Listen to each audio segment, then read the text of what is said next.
Sir. नमस्कार, माझे नाव आर्या. नमस्कार, माझे नाव काव्या खडके.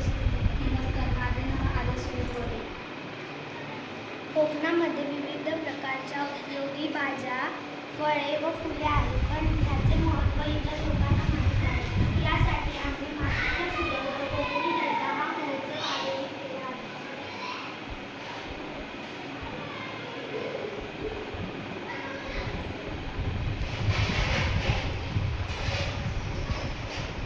जसे तुम्ही बघू शकता की इथे रानमध्ये दाखवले आहे शेवाळा, फुलची भाजी, भारम, कपाळपोळी, दिंडा भाजी, करटोळी, टाकळा. इथे वेगवेगळ्या प्रकारची फळे दाखवली आहेत. करवंद, तोरण, जांभूळ, काजू, कैरी. कैरीपासून आपण कैरीचे पन्हे बनवू शकतो. तसेच काजू व आंब्यापासून आपण मोदक किंवा आंब्याच्या वड्या, काजूच्या वड्या असे सर्व बनवू शकतो. सोनचाफा हे फूल दिवसभर याचा सुगंध दिवसभर दरवळत असतो. त्यामुळे आपण यापासून सुगंधी अत्तर, सेंट किंवा अत्तर बनवू शकतो. तसेच मोगरा, कुंदा अशा इतर फुलांपासून देखील आपण अत्तर किंवा सुगंधी अगरबत्त्या बनवू शकतो. कोकणची ओळख केवळ पर्यटन स्थळ म्हणून न राहता नैसर्गिक, आरोग्यदायी आणि चवदार सुपरफूड्सचा स्रोत म्हणून आंतरराष्ट्रीय नकाशावर स्थापित होते. अशा अनेक खेड्यात या उपक्रमामार्फत रोजगार निर्मिती सुद्धा होऊ शकते. मूल्यवर्धन, पॅकेजिंग आणि विपणन या स्तरांवर ग्रामीण भागात नवीन रोजगाराच्या संधी निर्माण होतात.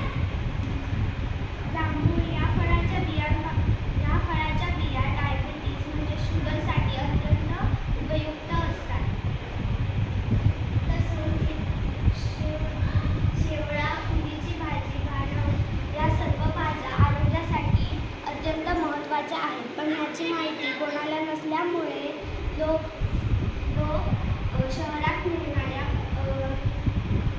खतांवरच्या भाज्या खातात आणि त्यामुळे आपले आरोग्य बिघडते. परंतु या भाज्या निसर्गात सहज उपलब्ध असतात. त्यामुळे या भाज्या खाल्ल्याने आपले आरोग्य चांगले राहते.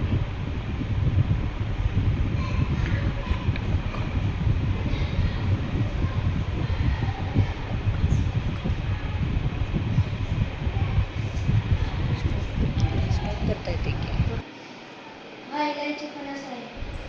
ह्याचा वापर आपण भाजी बनवायला घेतो.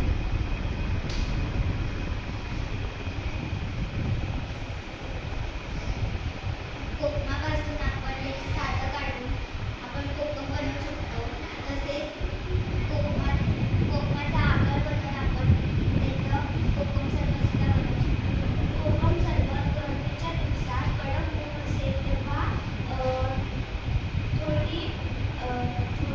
थंड वाटण्यासाठी याचा उपयोग होतो. तसेच आपल्याला जर चक्कर वगैरे येत असेल तर हे प्यायल्यावर थोडं बरं वाटतं. डेझर्ट हॉल या उपक्रमात आम्हाला आमची आयडिया सादर करण्याची संधी भेटली. त्याबद्दल आम्ही खूप आभारी आहोत. धन्यवाद.